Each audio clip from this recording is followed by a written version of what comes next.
Hi, I'm Kara Pogreba. Welcome to Bright Hope Creations. I want to share some ideas I have for coloring large backgrounds, and I'm using Purple Onion Design stamps by Stacey Yacula, and these are the Carnival background and then the roller coaster.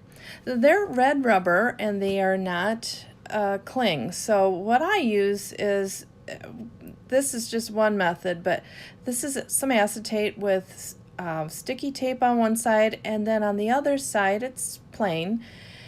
And I just position my red rubber stamp in there, and I take a spray bottle. I'm just getting it pumped up, but just one spray on the back, and then I put the sticky side down on the stamp, and the water side creates a seal on my MISTI, and it works very well. Here I'm using it again on the large background stamp, and I'm going to stamp this. You can see it just flips up and down without moving, but I can move it on the acetate to kind of line it up the way I want it. So this was a little bit off, and I could see I wanted it straightened out a bit.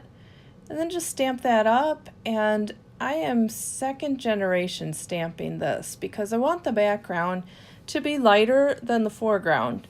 So that's one of the ways you can make your background not be as pronounced as your focal image.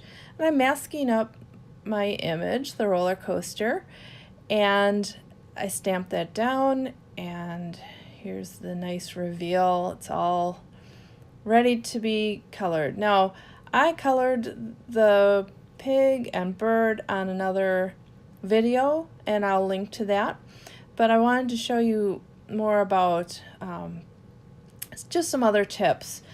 Otherwise, this would be a very long video if I showed all the coloring. So, for example, with this, I wanted these lines to be yellow, kind of a gold. I was making it look like that gold part of the roller coaster car. So I would do that first. Color anything that's thin like that, because if you come back in and try to get those thin lines after you've colored the larger portions, it's easier for those larger portions to get picked up by your marker and blended in with the yellow or whatever color in the thin lines. So that's my first tip, is just to get those thin lines colored first. And the second one is, if you're using yellow or you want something light like a gray, white, I always try to get those things first, because once you have the darker colors on there, they're easier to accidentally pick up and bring into the lighter colors. And yellow is one of those that just seems to pick up other things quite easily. The same with skin colors. I like to get the skin tones down first, and then I can work on hair and clothes, things like that.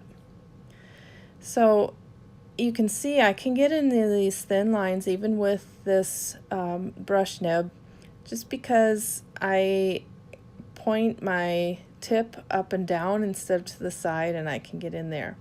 Now I want to demonstrate how to shade dark in small spaces. So I do this differently than I would normally shade, and I do that by coloring everything in my lightest color and then coming in with my darkest color into those tiny areas that I know I want that dark color. Here it's an R59, and then I will take the other lighter colors and pull out from the R59, so down to the R29 and so on, just pulling that into the lightest color, which here is an R24.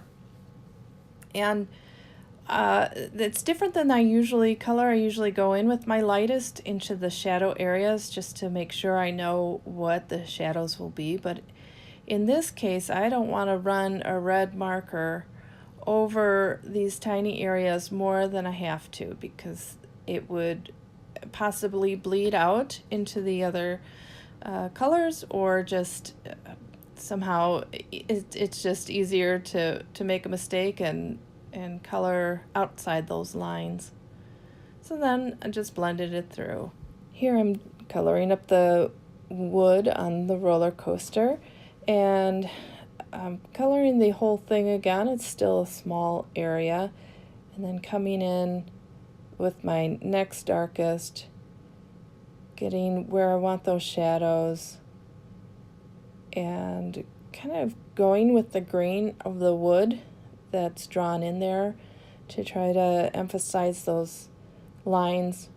And then I'm just going up to the next darkest and doing that again, deciding how dark I want to go. And I decide that's good for there, and so I'm blending it back in with the lightest so that the lines aren't on top, but they're more part of the image. And then I realize I can get a little darker in the shadow areas, and this is how I colored all of the parts of the wood parts of the roller coaster. So onto the background, I am using a BG quadruple 0. Usually I use a B, but because of the colors I chose on my roller coaster, I decided to stay in the BG family. I'm using a circular motion when I'm coloring in larger areas like this. Well, I kind of use that circular motion as much as I can everywhere, but it keeps from having streaky lines in the background. So you can kind of see these circles, and I stay where I have just colored, and I keep along that line of where I just colored so that nothing dries too differently. And then the same in the grass, but with the grass I can go up and down with these lines to kind of give it a different texture. I'm not as concerned about doing it in circular motions, but I still don't want to do long streaks across trying to just cover everything up. It doesn't take much longer than doing long streaks across, and I think you come out with a smoother finish at the end. So then I'm coming in with the G43 into the little areas that are that have grass colored in there or drawn in there, and I add a few areas that are not drawn in there because I want to just make the whole background kind of similar. Any grass nearer would be a little longer, and grass in the back would be smaller. But then I blend all of that back in to the grass. I don't want to keep it as prominent, especially in the background. I want to blend that in so that it works with the color that's on the main part of the ground. And while I have the greens out, next I'm going to go to the trees, and they're pretty small too in the background, so I'm coloring them fully with my lightest color, and then I'm going to go in with the next darkest and put in some shadows where I think they should be. And my light source is coming from the right, so all the shadows are on the left. And then there's shadow from one tree to the other. So this is a G94, so it's a little different color than the 40s. I wanted a bit of a different color in there so that it wasn't just all one family. And I'm blending all that in and coming back in with the other colors just to add back in areas that I felt were too blended away.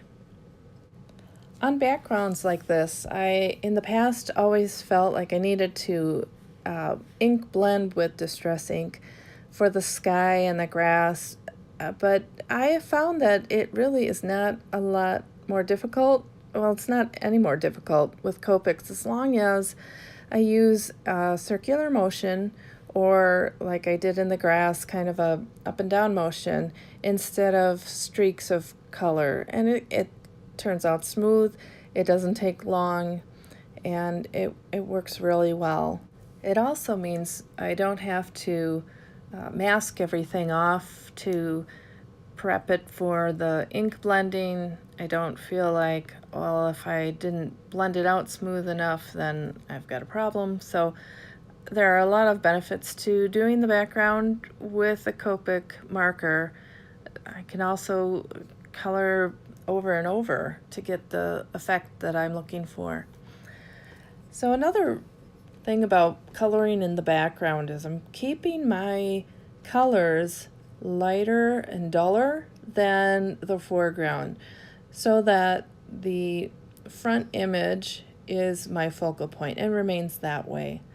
So here I'm using R20s and Y20s, but light, and it's going in, and with the R20, I just put where I was going to have those red stripes so that I didn't get them confused with where the yellow stripes are. But then I stopped using the red, and I'm again focusing just on the yellow, and I also have some earth tones in here, just kind of get it muted down a bit. But the yellow is what I want to start with, because again, starting with red, those yellows seem to pick up. If you accidentally touch onto the red, it's going to blend into the yellow, and if I touch the yellow accidentally with the red as I'm doing red, it really doesn't have a great effect. It doesn't harm anything. So I'm just coming in, finding my shadows and blending it all in, just like normal. But like I said, with a background image, it's nice to find some lighter colors that are muted so that I can keep the foreground the main focal point. This is a busy and fun background, so it's got a lot going on, and I think it works out great because even though it's all colored, or it will be, it still lets you focus on the front, on the pig and bird in the roller coaster. I colored the Ferris wheel and the little other buildings just the same way as I'm doing with this tent. This is the one that I'm just showing how I did all the different structures in the background. You'll see I'm really taking quite some time with this tent, and I do that same procedure with the other buildings and structures, but to me, I like to keep the details even though they're small.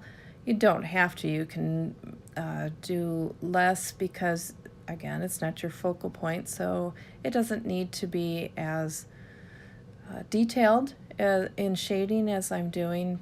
I just enjoy doing that.